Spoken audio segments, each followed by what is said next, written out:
अपनी बात को सुचारू रूप से वहीं से कंटिन्यू करते हुए आज हीलिंग विथ रिदम में वाई मी के सेकंड एपिसोड में बात करेंगे। प्रश्न, वाई मी उठता क्यों है मन में? सबसे आधारिक और बुनियादी प्रश्न ये है कि वाई मी हमारे मन में आता ही क्यों है। कहीं हम अपने को लाचार, बेचारा, बेबस तो नहीं देख रहे? मतलब कि द आइडिया ऑफ विक्टिमाइजेशन। कहीं ना कहीं हमको लगता है ये एक स्टोरी है जो रिपीट तो नहीं हो रही है हमारे साथ। सारी समस्याएं एक साथ क्यों दिखने लग जाती हैं? हम अपने फेजेस ऑफ ट्रॉमा को एक्यूमुलेट करके रखते हैं, शायद इसलिए। कभी ये देखिएगा कि आई हुई प्रॉब्लम हमको प्रॉब्लम से बचने के लिए दिखता है क्या, कि ये फिर मेरे पास अब एक नई प्रॉब्लम आ गई। क्या ये एक हमारा स्वभाव बन जाता है? क्या ये हमारा एक एटीट्यूड है कि हम सोचते हैं यार ये प्रॉब्लम क्यों आ गई, why this again, why am I gonna go through this, how to deal this. ये एक डिफरेंट क्वेश्चन है। हाउ टू डील पे हम बाद में आएंगे।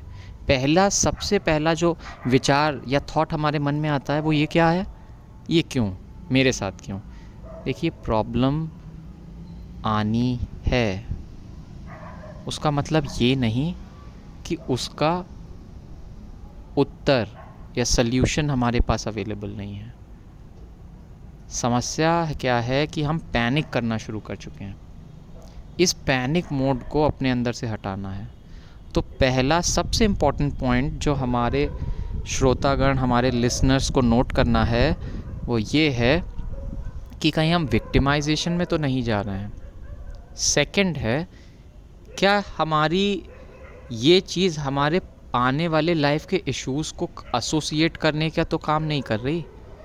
इसका मतलब ये है कहीं हम जाने अनजाने हर डॉट को, प्रॉब्लम्स की डॉट को कनेक्ट तो नहीं कर रहे हैं कि ये प्रॉब्लम, वो प्रॉब्लम, और सारी एक डॉट कनेक्ट करते चले जा रहे हैं।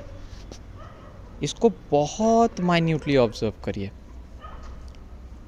और ऑब्जर्वेशन थ्रू आउट लाइफ करिए। हो सकता है आपकी उम्र 15 साल हो सकता है 20 साल हो सकता है 30 साल हो या 50 साल हो। अपनी लाइफ के शॉर्ट स्पैन में या लॉन्ग स्पैन में जो जो प्रॉब्लम्स से एसोसिएशंस दिखता है आपको कि वाई मी, ये कितनी बार आया है आपके दिमाग में वाई मी वाला क्वेश्चन, इसको आइडेंटिफाई कीजिए।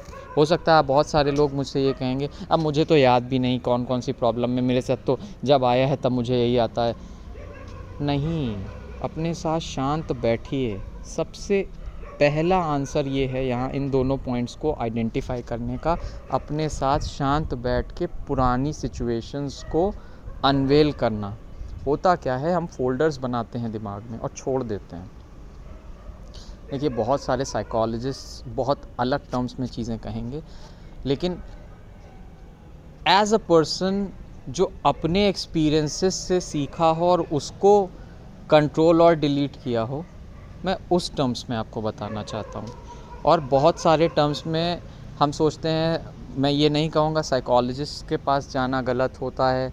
सेल्फ हीलिंग की भी एक प्रोसेस सीखनी चाहिए हमको, और मुझे लगता है ये घर बैठे की जा सकती है। बस थोड़ी सी अवेयरनेस और माइंडफुलनेस की ज़रूरत है। Continuing with the topic where we were, तीसरी सबसे बेसिक चीज़ जो हमको करनी है, पहले तो अपने को ये बताइए कि आप दुनिया में अकेले, बेचारे, असहाय, लाचार नहीं हैं। Don't be so soft. अपने लिए ज़िद पे लाइए कि नहीं, I am the one who's gonna transform this.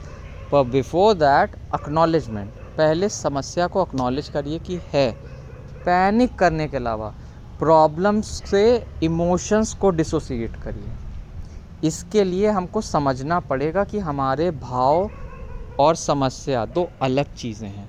इस बाइफर्केशन को समझने के लिए आपको इमोशंस क्या हैं और थॉट, प्रॉब्लम से एसोसिएशन क्या बना रही है, इन दोनों को सेपरेट कॉलम्स में लिखना पड़ेगा। फॉर एग्ज़ाम्पल, आपकी लाइफ में एक प्रॉब्लम आई है, लेट्स से ब्रेकअप हुआ किसी से, आप नहीं छोड़ना चाहते तो उस व्यक्ति ने छोड़ा।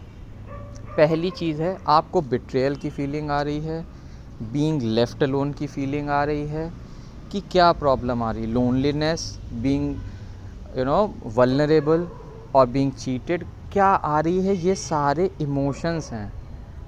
प्रॉब्लम क्या है कि उसने छोड़ दिया है। रीज़न कोई भी हो, सही गलत में नहीं जा रहा है।